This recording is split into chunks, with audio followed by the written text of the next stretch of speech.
Yeah, I mean, Mike, you mentioned obviously the security that needs to be in place, the secrecy that needs to be in place when a trip like this is undertaken, especially by a sitting First Lady. So, Krish, expand on that for us, if you could, just how huge the significance of this trip really is. That significance is on so many fronts. When she visited, Mother's Day has such meaning, given that 90% of Ukrainian refugees are women and children, and at a time when 2/3 of children have fled their homes. Where she visited, first the allied nations of, Slovakia and Romania, and now, of course, this visit to Ukraine is a strong signal of solidarity.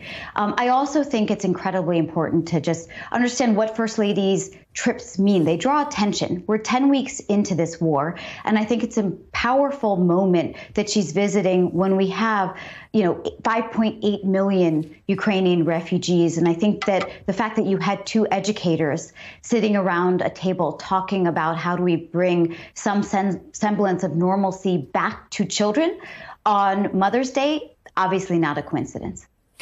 It makes these refugees, obviously the people that are currently at war, feel seen, feel hopeful. We know amidst this incredibly difficult time, and much of this trip, as you mentioned, Krish, was taken up by their visiting to refugees that have fled Ukraine for safer ground elsewhere. We know the president has promised sort of this more streamlined process in entering the United States for Ukrainian refugees. That has not necessarily been the case, as some of our reporting has indicated. It's been heck of a lot tougher to get into the United States, even as a Ukrainian refugee, over the last couple of weeks. There's a lot of red tape, to say the least. Do you think enough is being done in general to make refugees feel welcome here?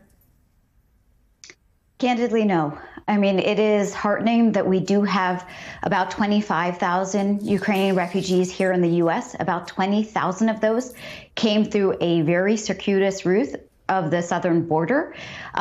We were appreciative of the administration for announcing the Uniting for Ukraine program, but the reality is it's requiring the private sponsorship of Americans, and we're still getting quite a number of questions. We have resettled a quarter of the Ukrainian refugees who have come to the U.S. in the last decade, and so we have family who are reaching out every day with a number of questions. We just hosted a webinar this week, and we had over 1,000 people attend, but they're asking questions like, who's going to pay for healthcare? How do we find affordable housing when we know that this is a crisis across the country?